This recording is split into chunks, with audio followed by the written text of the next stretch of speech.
올바른 신체 정렬의 방법으로 옳은 것은 1번 대상자와 가능한 멀리 있는다. 2번 무릎을 굽혀 중심을 낮게 한다. 3번 발을 붙이고 서서 지지면을 좁힌다. 4번 대상자 이동 시 가능한 작은 근육을 사용한다. 5번 갑작스러운 동작은 담각 향상에 도움이 된다. 정답은요? 그렇죠. 2번입니다.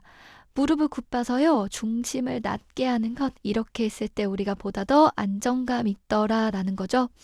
1번 한번 살펴볼게요. 대상자와 가능한 멀리 있는다? 아니죠. 대상자를 이동하거나 우리가 도움을 줄 때는요, 가능한 가까이에서 잡고 보도하는 겁니다. 멀리가 아니라 가까이에서. 3번이요. 발을 붙이고 서서 지지면을 좁힌다? 아니죠. 발을 붙이고 서는 게 아니고요. 적당히 벌려서 지지면을 넓혀줘야지만 안정감 있게 할 수 있는 겁니다. 4번. 대상자 이동 시 가능한 작은 근육을 사용한다? 아니죠. 작은 걸 쓰는 게 아니라요. 안정감 있게 큰 근육을 사용하는 거고요. 5번.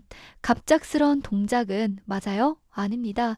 동작을 할 때 갑작스럽게 하게 되면 대상자가 놀랄 수가 있어요. 그렇기 때문에 가능한 갑작스러운 동작은 피해 주셔야 됩니다. 다음 그림과 같이 엉덩이를 들어 올리는 운동의 효과로 오른 것은 그림 한번 볼게요.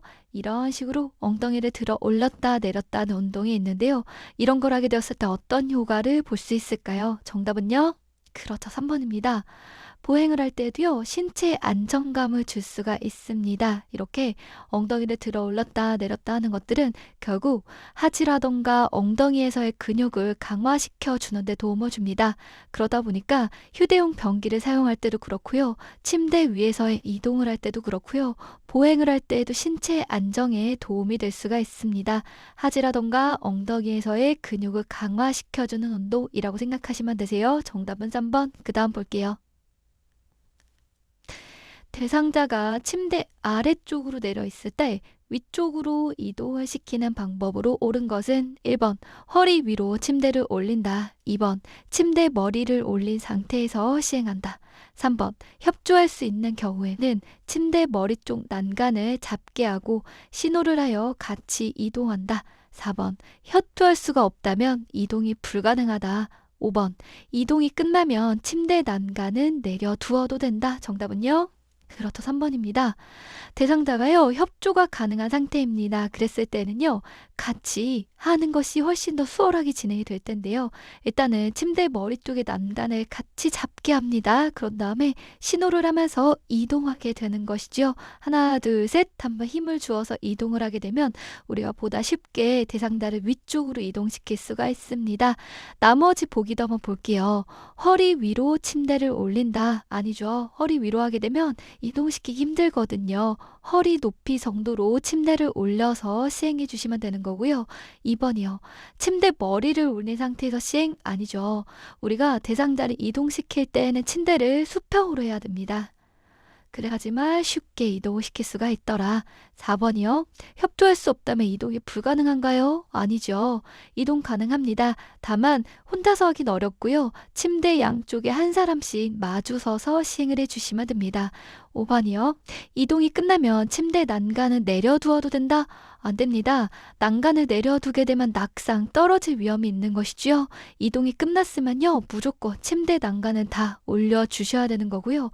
만약에 내가 이동을 지금 할 거예요. 처음 시행할 때입니다. 그랬을 때에는 요양보호사 쪽에 침대 난간을 내려주고 반대쪽에 있는 난간을 올려주셔야 돼요. 낙상을 예방하기 위해서. 침대에서의 체위 변경 목적으로 옳은 것은 우리가요, 자세를 자주 변경해 드리게 될 텐데 어떠한 목적을 갖고 있을까요? 당연히 좋은 목적일 겁니다. 보기 한번 볼게요. 1번 호흡 기능의 감도, 2번 폐 확장 저하, 3번 관절의 변형 방지, 4번 관절의 움직임 제한, 5번 부종과 혈전 유발. 정답은요? 그렇죠. 3번입니다. 앞서 말씀을 드린 것처럼 좋은 것 때문에 우리가 시행을 하게 되었죠. 호흡 기능도 감소가 아니라 원활해지게 할 수 있고요. 폐확장 저하가 아니라 폐확장을 도와줍니다. 촉진해주는 효과도 있고요. 4번을 보게 되면 관절의 움직임을 제한한다라고 했는데 제한하는 게 아니고요. 이렇게 자세를 바꿔줌으로써 관절의 움직임도 도와줄 수가 있는 거고 5번이요. 부종과 혈전을 유발한다고 했는데 자세를 바꿔주다 보니까 혈액순환을 도울 수가 있는 거고 부종이나 혈전의 유발을 예방할 수가 있는 것이죠. 체해를 변경한다. 자세를 변경한다는 건 여러 가지 좋은 목적 때문에 시행을 하는 것이라고 생각하시면 됩니다. 보기 중에서 좋은 것에 해당하는 것을 답으로 골라주시면 되는 거죠. 이뿐만이 아니라 자세를 변경하게 되면 욕창을 예방하는 데도 효과가 있고요. 또 한 자세로 오래 있게 되면 굉장히 불편하잖아요. 이런 불편감을 줄이는 데에도 도움을 줄 수가 있습니다. 누워있는 대상자가 호흡곤란을 호소할 때 필요한 자세는 1번 바로 누운 자세 앙하이, 2번 반 앉은 자세 반좌이, 3번 엎드린 자세 복위, 4번 우측으로 누운 자세, 5번 좌측으로 누운 자세. 정답은요? 그렇죠. 2번입니다. 호흡하기가 어려워요. 숨쉬기가 어려울 때는요. 앉아있는 자세를 취해주게 되면 폐가 확장하기가 편해요. 그래서 숨을 잘 쉴 수 있는 자세가 됩니다. 호흡곤란이 있다라고 하면 앉아있는 자세인 거예요. 반쯤 앉았다라고 해서 우리가 반좌위라고 표현하고 있습니다. 나머지 자세도 살짝 살펴보도록 할게요. 1번에 바로 누운 자세는 선생님들께서도 잘 아실 것 같고요. 3번이요. 엎드린 자세입니다. 우리가 복위라고 표현하기도 하는데 이거는 어떨 때 적용할 수가 있을까요? 그쵸. 등에 상처가 있거나 등 근육을 쉬게 할 때 등 쪽이 바닥에 닿으면 안 되니까 엎드린 자세를 취하는 건데 등에 상처가 있거나 등 근육을 쉬게 할 때 우리가 할 수 있는 거고요. 4번과 5번은 옆으로 누운 거죠. 오른쪽으로 돌아 눕던 왼쪽으로 돌아 눕던 이렇게 옆으로 눕는 자세를 우리가 뭐라고 표현하죠? 맞습니다. 측위라고 표현하기도 합니다. 바로 누운 자세는 앙와이, 반 앉은 자세는 반좌이, 엎드린 거는 복위, 옆으로 누운 자세는 측위라고 표현을 하고 있죠. 휠체어를 접는 순서로 옳은 것은 가, 발 받침대를 올린다, 나, 잠금 장치를 잠근다, 다, 팔걸이를 접는다, 라, 시트를 잡고 들어 올린다. 정답은요? 그렇죠. 3번입니다. 나가 라다의 순서가 될 텐데요. 접는 거예요. 우리가 뭔가를 접거나 펼 때 가장 먼저 해야 될 건 뭘까요? 그렇죠. 잠금 장치입니다. 그렇기 때문에요. 잠금 장치를 잠그는 게 가장 먼저 나오게 되는 거고요. 접을 때는 아래부터 올라가는 것이라고 생각하시면 암기하기가 편하세요. 그러면 아래부터니까 어떤 게 그 다음 순서예요? 그렇죠. 발 받침대를 올리는 게 될 거고요. 시트의 중간에 잡고 들어 올리게 됩니다. 마지막에 팔걸이를 접는 순서 이렇게 가게 될 거예요. 휠체어를 접거나 펼 때 첫 번째는 무조건 잠금 장치가 된다라는 거 기억해 두시고요. 접을 때는 아래부터 위로 올라갔었지 라고 생각하시면서 발 받침대에 시트 잡고 올리기 마지막에 팔걸이였구나 라고 생각하시면 되세요. 휠체어를 펴는 순서로 옳은 것은 우리가요 접는 순서에 대한 것들도 봤습니다. 펼 때에는 그 반대다라고 생각하시면 되는데 더 간단해요. 가 시트를 눌러서 판다. 나 잠금 장치를 담근다. 다 팔걸이를 펼친다. 정답은요? 그렇죠. 2번입니다. 휠체어를 펴거나 접거나 할 때 첫 번째는 무조건 그렇죠. 잠금 장치 부분이 된다라고 말씀을 드렸고요. 그러다 보니까 이게 제일 먼저 나오게 되는 거고 그 다음은 팔걸이를 펼쳐주고 마지막에 시트를 눌러서 펴주시면 되는 거예요. 어렵지 않죠? 잠금 장치는 무조건 먼저 나오는 거고 팔걸이 피고 시트 눌러서 완전히 펴주는 것 이 순서로 휠체어를 펴주시면 되겠습니다. 편마비 환자가 지팡이 없이 계단을 올라가는 순서로 옳은 것은 1번 건강한 다리, 건강한 손으로 계단 손잡이를 잡고 불편한 다리 가기 2번 불편한 손으로 계단 손잡이 잡고 불편한 다리 나가고 건강한 다리 나가기 3번 불편한 손으로 계단 손잡이 잡고 건강한 다리 나가고 불편한 다리 나가기 4번 건강한 손으로 계단 손잡이를 잡고 건강한 다리 나가고 불편한 다리 나가기 5번 건강한 손으로 계단 손잡이를 잡고 불편한 다리 나가고 건강한 다리 나가기. 정답은 몇 번일까요? 그렇죠. 4번입니다. 지팡이가 없는 편마비 환자, 한쪽이 마비가 있는 환자입니다. 그랬을 때 계단을 올라가는 순서다라고 했는데요. 계단을 올라갈 때는요. 무조건 건강한 다리가 먼저예요. 건강한 다리가 먼저 가서 이끌어줘야 되거든요. 무조건 올라갈 때는 건강한 다리구나라는 걸 꼭 기억하도록 할게요. 지팡이가 없기 때문에요. 일단은 손잡이를 잡는 게 걸을 때 도움을 많이 주거든요. 한쪽은 마비가 되었으니까 잡기가 어렵죠. 당연히 건강한 손으로 계단의 손잡이를 잡는 게 우선이 되고요. 그 다음 올라가는 거니까 건강한 다리가 먼저, 마지막이 불편한 다리, 마비된 다리가 오게 될 겁니다. 만약에 선생님들 지팡이가 있습니다. 지팡이가 있는 상태에서 계단을 올라간다라고 하게 된다면 어떠한 순서로 진행을 해야 될까요? 그렇다. 지팡이가 먼저예요. 지팡이 먼저 가지고 올라갈 때니까 건강한 다리, 마지막에 불편한 다리 혹은 마비된 다리가 될 겁니다. 정리하고 넘어갈게요. 지팡이가 없이 편마비 환자가 계단을 올라갈 때는요. 건강한 손으로 계단의 손잡이를 잡고 나서 건강한 다리 가고 불편한 다리가 합니다. 만약에 지팡이가 있는 상태다라고 하면 무조건 지팡이가 먼저 가는 거고요. 그 다음 올라가는 거니까 건강한 다리가 먼저 가고 마지막에 불편한 다리, 마비된 다리가 가게 됩니다. 꼭 암기해 주세요. 다리가 모두 약한 대상자의 보행기 사용법으로 옳은 것은 1번 보행기 오른발 옮김, 왼발 옮김. 2번 보행기 양발 함께 옮김. 3번 양발 함께 옮김, 보행기 옮김. 4번 오른발 옮김, 보행기 옮김, 왼발 옮김. 5번 왼발 옮김, 보행기 옮김, 오른발 옮김. 정답은요? 그렇죠. 1번입니다. 다리가 모두 다 약한 대상자인데요. 보행기를 사용할 거다라고 했습니다. 그러면 보행기가 먼저 앞으로 옮겨지게 되는 거고요. 보행기 쪽으로 오른발을 그 다음에 옮깁니다. 마지막에 왼발을요. 오른발이 나간 지점까지 옮겨주시면 되는 거예요. 다리가 모두 다 약할 때에는 보행기가 먼저 가는 거다라는 거 기억해 두시고요. 만약에 한쪽 다리만 약할 수도 있죠. 한쪽에 있는 다리만 약한 경우다라고 한다면 약한 다리하고 보행기하고 같이 한 걸음 정도 앞으로 옮겨줍니다. 그리고 나서 건강한 다리가 옮겨가면 되는 거예요. 조금 다르죠. 다리가 모두 약할 때에는 보행기가 먼저 가고 그 다음 발이 하나하나 옮겨지는 거고요. 한쪽만 약하다라고 했을 땐 약한 쪽과 보행기가 같이 먼저 움직여지게 되는 거고 마지막에 건강한 다리가 옮겨지게 됩니다. 만약에 두 개 다 암기하는 게 조금 헷갈린다라고 생각이 드시면요.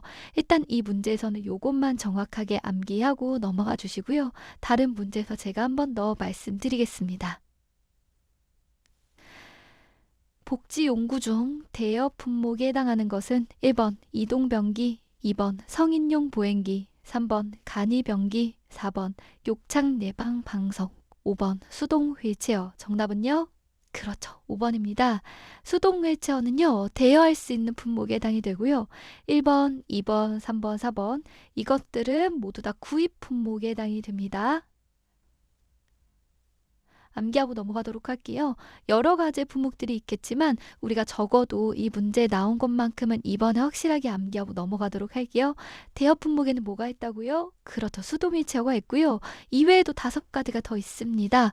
전동 침대, 수동 침대, 이동 욕조, 목욕 리프트, 배회 감지기가 있는데 이거 한꺼번에 암기하려면 조금 어렵거든요. 다른 문제에서 그때 또 하나 암기하는 걸로 하고요.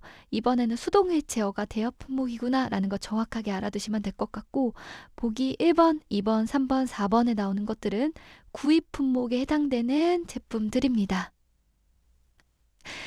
도마가 한 개만 있을 때 사용 순서로 옳은 것은 1번 닭고기류, 과일, 채소류, 생선류, 용류. 2번 닭고기류, 과일, 채소류, 용류, 생선류. 3번 육류, 생선류, 닭고기류, 과일, 채소류. 4번 과일, 채소류, 닭고기류, 용류, 생선류. 5번 과일, 채소류, 용류, 생선류, 닭고기류. 정답은요? 그렇죠. 5번입니다. 과일, 채소류를 먼저 사용하게 되고요. 그 다음 육류, 생선류, 닭고기류 순으로 진행을 해주셔야 되는데 그 이유가 뭘까요? 그렇죠. 뒤로 갈수록 세균의 감염성이 많은 거예요. 그러다 보니까 가장 깨끗한 것을 먼저 사용하는 것이라고 생각하시면 됩니다. 과일과 채소류가 가장 깨끗한 식자재가 될 거고요. 그 다음은 육류, 그 다음에 생선류예요. 생선류에서도 일부의 세균의 위험성이 있거든요. 특히나 닭고기류다라고 했을 땐 식중독을 유발할 수 있는 세균의 위험성이 있기 때문에 가장 마지막에 사용을 하게 되는 것이라고 생각하시면 됩니다. 과일, 채소를 먼저 하고 육류, 그 다음에 생선류, 닭고기류가 가장 마지막이다라는 거죠. 치매 대상자의 식사를 돕는 방법으로 옳은 것은 1번, 투명한 유리 제품을 사용한다. 2번, 접시보다는 사발을 사용한다. 3번, 식사할 때는 텔레비전을 켜준다. 4번, 컵에 미리 물을 담아두지 않는다. 5번, 장소와 시간을 매번 달리하여 식사를 제공한다. 정답은요? 그렇죠. 2번입니다. 그냥 접시보다는요, 사발을 사용하는 게 좋아요. 그 이유가 뭘까요?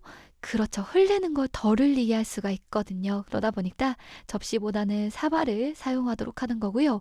이 문제는 자주 출제가 되고 있다 보니까 나머지 보기도 조금 꼼꼼하게 살펴볼게요. 투명한 유리 제품은요, 사용하지 않습니다. 일단은 투명한 제품을 사용하게 되면요, 이게 뭔지 잘 인지하지 못하는 경우들이 있어요. 그러다 보니까 색깔이 있는 것을 사용하도록 하고요. 유리 제품은 깨질 수가 있죠. 다칠 수 있습니다. 그러다 보니까 깨지지 않는 플라스틱을 사용하게 하는 거라 결국 색깔이 있는 플라스틱 제품을 사용하는 게 좋습니다. 3번, 식사할 때 텔레비전을 켜둔다. 안 됩니다. 텔레비전을요, 꺼주는 게 더 좋아요. 특히나 안정된 식사 분위기를 조성하기 위해서 텔레비전과 같은 것들은 꺼두도록 하는 거고요. 4번, 컵에 미리 물을 담아두지 않는다. 아닙니다. 미리 물을 담아 놓는 거예요. 식탁에 앉으면 바로 식사가 가능하게끔요. 그리고 추가적으로 선생님들께서 이것도 기억해 두셨으면 좋겠는데, 생선의 가시라던가 뼈 같은 것들이 있으면 미리 제거해 주셔야 돼요. 위험할 수 있으니까. 5번이요. 장소와 시간을 매번 달리하여 식사 제공 아닙니다.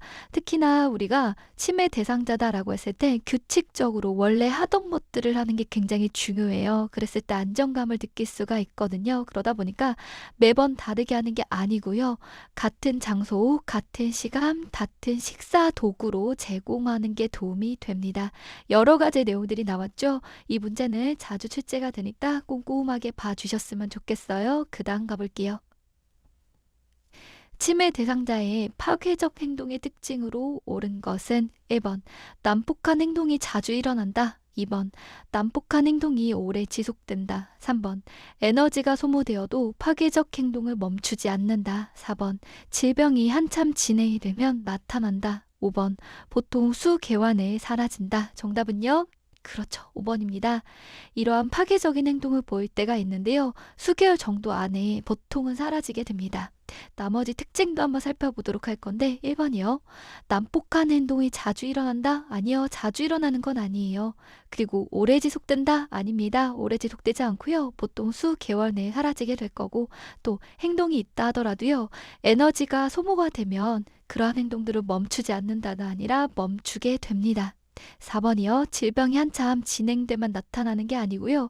질병 초기에 보입니다. 초기에 파괴적인 행동을 보일 수가 있는데 오래 지속되지 않는 거다라는 거죠. 치매 대상자가 갑자기 난폭한 행동을 보일 때 대처 방법으로 옳은 것은 1번, 자극을 주지 말고 조용한 장소에서 쉬게 한다. 2번, 강제적으로 행동을 억제한다. 3번, 왜 그런지 계속해서 질문한다. 4번, 다른 일거리를 주어 관심을 돌린다. 5번, 힘으로 제압하여 방에 있게 한다. 정답은요? 그렇죠. 1번입니다. 치매 대상자가요, 갑자기 파괴적이고 난폭한 행동을 보인다라고 한다면 일단은요, 자극을 주지 않아야 됩니다.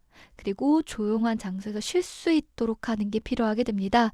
결국 이상행동 반응을 보일 때 질문하거나 자극하거나 이런 것들 하지 말고요. 조용히 쉴 수 있도록 도와주는 그러한 대처가 필요하다 기억하도록 할게요. 더불어서 이야기할 때도 온화하게 이야기해 주시고요. 뭔가 공격적으로 하거나 이러면 이런 것들 또한 자극이 될 수 있는 거죠. 그러니까 온화하게 이야기하고 대상자의 행동에 대해서 이해한다는 표현을 하는 게 필요하게 됩니다. 나머지 보기를 보게 되면 강제적으로 뭔가를 하거나 계속해서 질문을 하는 것들, 갑자기 다른 일거리를 주는 것들, 힘으로 제압하는 것들, 이런 것들은 맞지 않는다라는 거예요. 난폭한 행동을 보일 때는 자극을 주지 않고 쉬게 하고 대상자를 이해한다는 표현을 쓰면서 온화하게 이야기하는 것, 안정시키는 게 첫 번째다라는 거죠. 치매 대상자와의 의사소통을 위한 기본 원칙으로 옳은 것은 1번 긴 문장을 사용해 말한다. 2번 텔레비전을 켜고 대화한다. 3번 대상자의 속도보다 빠르게 말한다. 4번 부정형의 문장으로 정확히 의사 표현한다. 5번 네, 아니요로 간단히 답할 수 있도록 질문한다. 정답은요? 그렇죠. 5번입니다. 간단하게 네, 아니요로 답할 수 있도록 질문하는 게 필요하게 되는데요. 우리가 일반적인 상황에서는 이렇게 답하기보다는 표현할 수 있도록 질문하는 게 필요한데 치매 대상자분들은 좀 달라요. 인지 능력도 떨어지다 보니까 어떠한 질문이 왔을 때 답을 못해서 좌절감을 느낄 수가 있거든요. 그렇다 보니까 이렇게 좌절감을 느낄 수 있는 질문은 좋지 않고요. 네, 아니요, 이와 같이 간단하게 답할 수 있는 질문이 도움이 됩니다. 다시 한번 기억해 볼게요. 치매 대상자와 의사소통할 때는 네, 아니요로 간단히 답할 수 있는 질문이 도움이 됩니다. 나머지 보기도 볼게요. 이 문제도요, 굉장히 자주 출제가 되는 유형 중에 하나입니다. 1번, 긴 문장을 사용해 말한다. 아니죠. 인지 능력이 떨어져 있습니다. 이해하거나 말하는 데도 어려워 느낄 수가 있거든요. 그렇다 보니까 긴 문장이 아니고 쉬운 단어와 짧은 문장을 사용하는 게 도움이 됩니다. 2번, 텔레비전을 켜고 대화 아닙니다. 텔레비전과 같은 것들은요, 주의를 산만하게 해요. 대상자를 산만하게 하기 때문에요, 최대한 줄이는 겁니다. 라디오도 끄고요, 텔레비전도 끄는 거예요. 대화할 때. 그 다음이요. 대상자의 속도보다 빠르게 아닙니다. 치매 대상자의 대부분은 동작도 느리고요. 말과 행동이 잘 맞지 않을 수도 있거든요. 대상자의 속도에 맞춰서 천천히 대하는 게 필요하고요. 대상자가 반응할 때까지 충분히 기다려주는 게 필요합니다. 4번, 부정형의 문장으로 정확히 의사표현 아닙니다. 우리가 대화할 때에는요, 부정형의 뭔가 안 좋은 표현보다는 긍정형의 문장을 사용해야 돼요. 예를 들어서 또 소변을 보시게요? 라고 말하는 것보다는 화장실 가고 싶으세요? 이런 식으로 긍정적인 모습의 그런 문장을 표현하는 게 훨씬 더 좋다라는 거 기억하도록 합니다. 치매 대상자와의 의사소통의 예시로 옳은 것은 1번, 점심에 반찬이 뭐였지요? 2번, 또 소변 보시게요?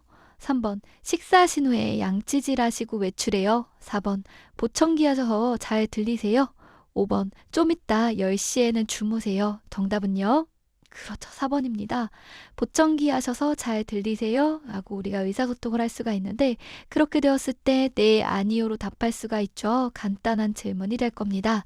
1번부터 잠깐 살펴볼 건데 점심에 반찬이 뭐였지요? 라고 하면 네, 아니요 질문이 아니에요. 되게 답하는데 불편함을 느낄 수 있어요. 좌절감을 느낄 수가 있거든요. 그러니까 이렇게 질문하는 게 아니라 오늘 점심 맛있으셨어요? 이렇게 질문하는 거죠. 그게 더 옳은 방법이 되는 거고요. 2번이요.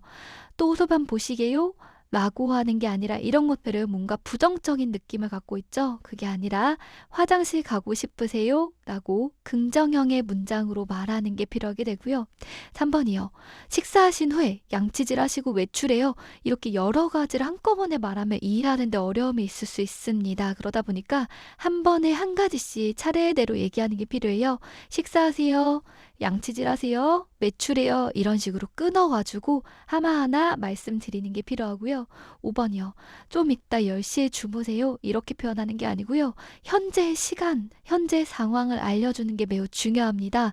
그렇기 때문에 이렇게 말하는 게 아니라 밤 10시에요. 주무셔야 해요. 이런 식으로 우리가 의사소통을 해줘야 되는 겁니다.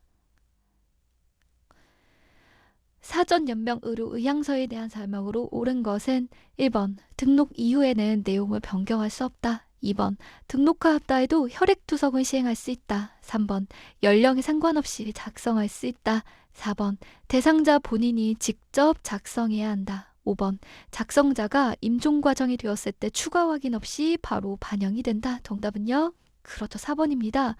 대상자 본인이 직접 작성을 해줘야 됩니다. 직접 해야지만 효력이 발생을 하는 거예요. 그러면 선생님들 사전 연명 의료 의향서가 무엇이지요? 우리 시험에서도 자주 출제가 되고 있는데 맞아요. 자신이 임종 과정이 되었을 때를 대비해서 임종 과정에서의 기간만을 연장하는 그런 의학적인 시술들 있죠. 이런 것들을 하지 않겠다라는 본인의 의사를 남기게 되는 법적 문서가 됩니다. 이것에 대한 내용들은요, 보기 보면서 조금 더 살펴보도록 할게요. 1번, 등록 이후에는 내용을 변경할 수 없다. 아닙니다. 등록을 했다 하더라도요, 변경하거나 또 철회할 수도 있습니다. 2번, 등록을 하였다 해도 혈액투석은 시행할 수 있다? 아닙니다. 대표적으로 우리가 하지 않겠다라고 얘기하는 것 중에 하나가 혈액투석이에요.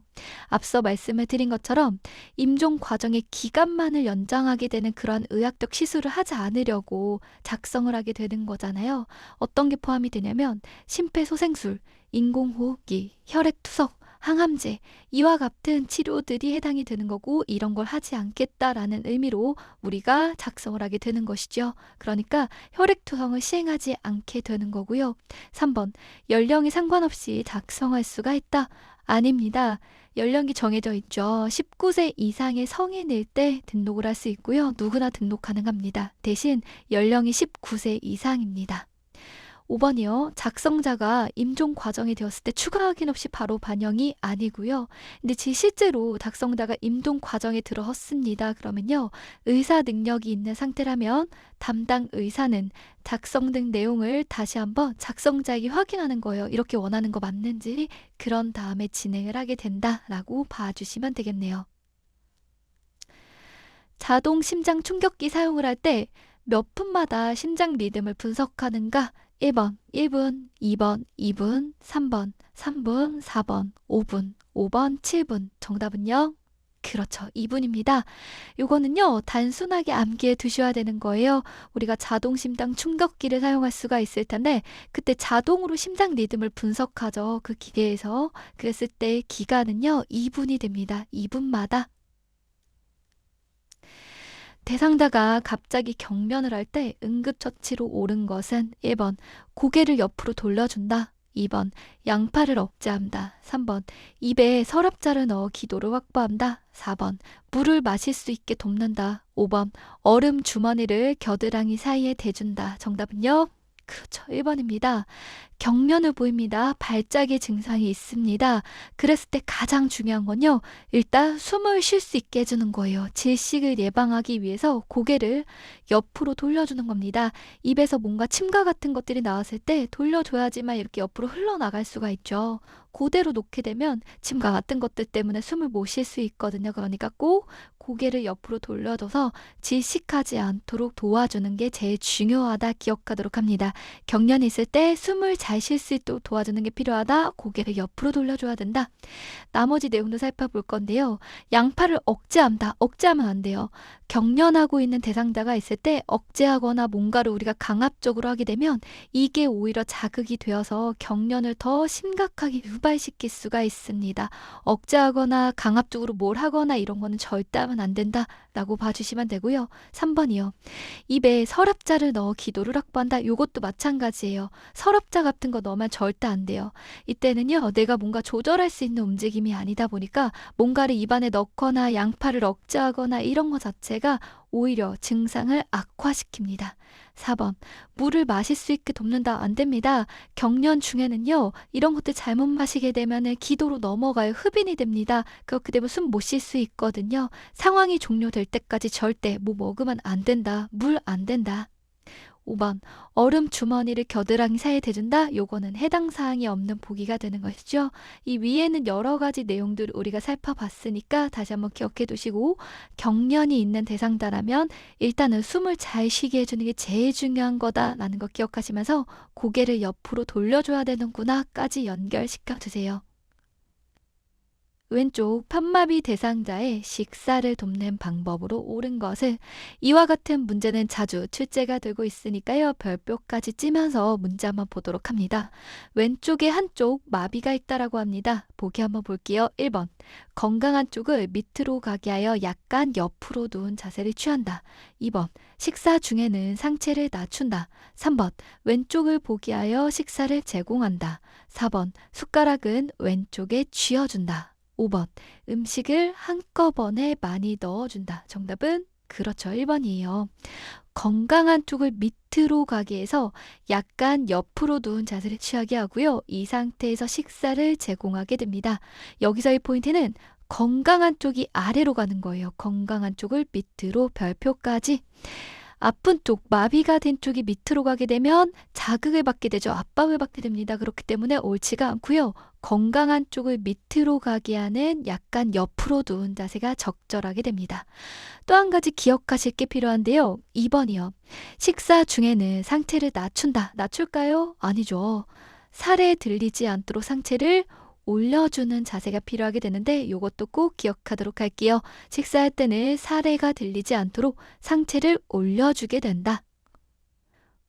경관 영양을 하는 대상자에게 영양액을 주입하는 방법으로 옳은 것은 경관 영양이다 라고 하는 건 영양액을 주입하는데요. 관을 통해서 주입하게 되었을 때를 의미합니다. 여러 가지의 주의사항이 있는데 어떤 주의사항이 있는가 살펴보도록 할게요. 1번이요.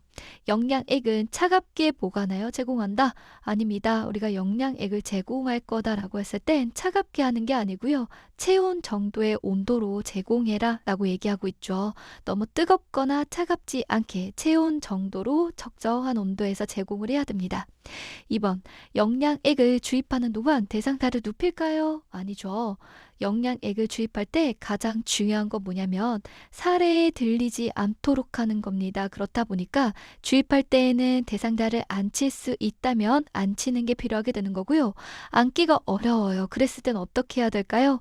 맞아요. 오른쪽으로 눕혀서 영양액을 주입하는 게 필요하게 됩니다. 우리 몸의 위장의 모양을 보게 되면요. 오른쪽으로 눕혔을 때 음식물이 좀 더 잘 내려갈 수가 있거든요. 그러다 보니까 오른쪽으로 눕혀서 영양액을 주입하게 되는 겁니다. 다시 한번 정리해 볼게요. 경관 영양을 통해서 영양액을 주입할 때는요. 가능하면 안 치는 거고요. 안 치는 게 어려운 대상자다라고 했을 땐 오른쪽으로 눕힌 상태에서 제공을 하게 됩니다. 3번, 경관 영양을 하는 등 청색증을 보인다면 바로 튜브를 잠그고 시설장에게 알린다. 청색증은요, 얼굴 색깔이 파랗게 되는 겁니다. 뭔가 문제가 있는 거예요. 이렇게 이상 증상을 보인다라고 한다면 바로 튜브를 잠그고요. 시설장에게 알리는 게 필요합니다. 정답은 3번이에요. 이상 증상이 있으면 튜브를 바로 잠가서 영양액이 주입되지 않도록 하고요. 그 다음 시설장에게 알리는 게 필요하게 됩니다. 4번, 영양액이 한 번에 빨리 들어가도록 한다? 아니죠. 적정한 속도로 주입하는 게 필요하고요. 5번이요. 주입 후에 바로 침상에 눕힌다? 아닙니다. 아까 전에 뭐가 중요하다 그랬죠? 맞아요. 사례가 들리지 않도록 하는 게 정말 중요하다라고 말씀을 드렸죠. 그러다 보니까 영양액 주입이 끝났습니다. 그리고 나서도요. 약 30분 정도는 앉아있는 자세를 유지하도록 해야 됩니다. 요것까지 꼭 기억하도록 할게요. 한 번 더 중요한 포인트 기억하고 넘어가겠습니다.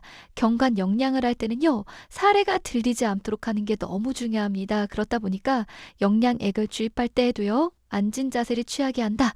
영양액의 주입이 끝나서도요. 약 30분 동안은 앉은 자세를 유지해야 된다. 요것만은 꼭 기억하도록 합니다.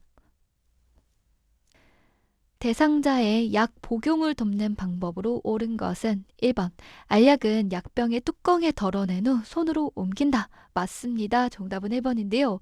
알약을 꺼낼 거예요. 그러면 약병의 뚜껑에다가 먼저 덜어내고요. 그 다음에 손으로 옮기는 겁니다. 손으로 옮겨놓은 알약은 다시 집어넣으면 안 돼요. 깨끗하지 않다라고 생각하시면 됩니다. 2번도 볼게요. 물약은 용액병의 라벨이 붙은 쪽에 반대쪽을 잡고 따른다. 맞나요? 아닙니다. 라벨이 붙은 쪽을 잡고서 따르는 게 필요하게 됩니다. 안 그렇게 되면 라벨이 젖게 되거든요. 그러니까 라벨이 젖지 않도록 라벨이 붙어 있는 쪽을 잡고 따라야 됩니다. 제가 한번 그림을 그려볼게요. 용액병이 이렇게 있습니다. 라벨이 이쪽에 있다 라고 했을 땐 이 부분을 잡고서 약을 따라줘야지만 라벨이 젖지 않을 수 있다. 꼭 기억하도록 할게요. 3번. 가루약은 물에 섞지 말고 바로 입 안으로 넣어준다. 아니죠. 가루약을 바로 먹기는 어렵습니다. 가루약 같은 경우에는요. 숟가락을 사용해서 약간의 물에 녹인 다음에 투약을 하거나요. 바늘을 제거한 주사기가 있어요. 주사기에는 원래 앞쪽에 이렇게 바늘이 있죠. 이 바늘을 제거합니다. 이런 것들을 무침 주사기 표현하게 되는데요. 이 주사기를 이용해서 가루약을 녹이게 되고요. 물에다 녹인 거를 입안에 조금씩 주입하는 방법도 있습니다. 물에 섞지 말고가 아니라 물에 섞어서 제공을 해야 된다. 4번. 안약을 투약하기 전에 멸균 솜으로 눈 바깥쪽에서 안쪽으로 닦아준다? 아니죠. 어떻게 닦아야 되나요? 그렇죠. 안쪽에서 바깥으로 닦아야 된다라는 것 기억합니다. 우리가 뭔가를 닦을 때에는요. 안쪽에서 바깥쪽으로 닦아주는 거예요. 5번. 귀약은 귓바퀴를 후하방으로 잡아당겨 투약한다. 맞나요? 아닙니다. 성인의 경우에는요. 후상방이에요. 귀가 있으면요. 이렇게 뒤로 그리고 위쪽으로 잡아당겨주는 거예요. 뒤로 위쪽으로. 그래서 우리는 후상방이라고 표현을 하게 되고요. 아기들 같은 경우에는요. 조금 달라지죠. 아기들은 후하방이 맞습니다. 우리가 지금 암기할 거는요. 어르신들을 대상으로 보통은 제공을 하게 되니까 후상방 요것만 기억해 두시면 되겠어요. 귀약을 제공할 거다라고 하게 되면 후상방으로 귀를 잡아당겨서 약물을 투여하지만 약물이 잘 들어갈 수가 있습니다. 스스로 움직이기가 어려운 대상자의 구강 청결을 돕는 방법으로 옳은 것은 1번. 칫솔질은 하루에 한 번만 한다? 아닙니다. 한 번만 하는 게 아니고요. 식사를 했습니다. 식사 후에 30분 이내 3분간 진행하는 게 필요하게 되고요. 잠자기 전에도 해줘야 됩니다. 2번. 잇몸에서 치아 쪽으로 세심하게 닦는다? 맞습니다. 정답은 2번인데요. 치아만 닦는 게 아니고요. 잇몸부터 시작이에요. 잇몸에서 치아 쪽으로 세심하게 닦아줘야 됩니다. 3번. 입술 보호제는 바르지 않는다? 아닙니다. 입술이 마르기 때문에요. 입술 보호제를 발라주는 게 필요하게 되고요. 4번이요. 혀는 닦지 않아도 된다? 아닙니다. 혀도 닦아야 되는 거예요. 치아뿐만이 아니라 혀까지도 닦아줘야 됩니다. 5번이요. 대상자를 똑바로 눕힌 자세에서 돕는다? 아니죠. 제일 중요한 거는 사례가 들리지 않도록 하는 거죠. 그러다 보니까 가능하면 앉아있는 자세를 취하도록 하는 거고요. 앉는 게 되게 어려운 대상자예요. 그러면 침대에 머리를 높여주는 게 필요하게 되고요. 혹은 옆으로 누운 자세를 취할 수도 있는 거죠. 다시 한번 암기해 볼게요. 사례가 들리지 않도록 하기 위해서는 가능하면 앉아있는 자세를 취하게 하는 거고요. 앉는 게 어려우면 침대에 머리를 올려주는 거고요. 혹은 이것도 어렵다면 옆으로 누운 자세의 상태에서 구강 청결을 시행해 줘야 됩니다. 대상자의 배설 돕기 시 이동 변기를 사용하는 방법으로 옳은 것은 1번. 이동 변기는 침대보다 낮은 위치에 둔다? 아니죠. 이동 변기는요. 침대랑 같은 위치가 필요합니다. 같은 높이에 두면 되는 겁니다. 그래야지만 사용하기가 편해요. 2번. 커튼이나 스크린을 치지 않는다? 아니죠. 이런 것들은 우리가 프라이버시를 보호하는 게 필요하게 되는 거니까 커튼이나 스크린을 치는 게 필요하게 되고요. 3번이요. 변기 밑에 미끄럼 방지 매트를 깔아준다? 맞습니다. 정답은 3번이에요. 변기 아래쪽에다가요. 미끄럼 방지 매트를 깔게 되면 미끄러지지 않으니까 안전하게 할 수가 있습니다. 변기가 이렇게 있다.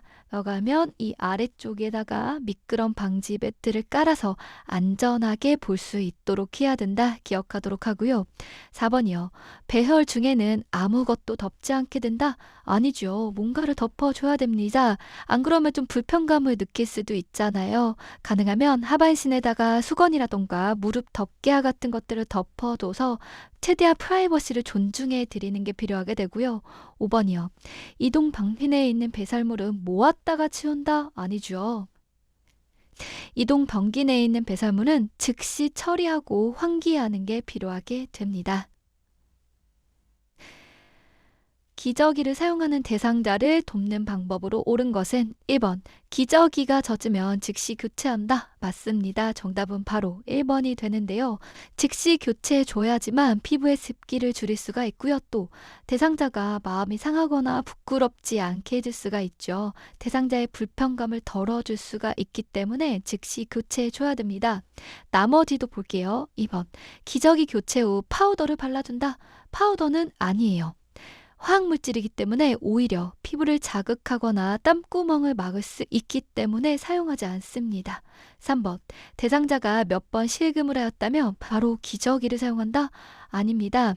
기저귀를 쓴다 라고 하게 되는 건요. 결국엔 대상자가 기저귀에 의존하게 되게끔 만들 수가 있어요. 스스로 배설하던 습관이 사라질 수가 있는 거기 때문에요. 어쩔 수 없이 우리가 쓰게 될 때 쓰는 겁니다. 그냥 약간 몇 번 했다고 해서 쓰는 게 절대 아니다라는 겁니다.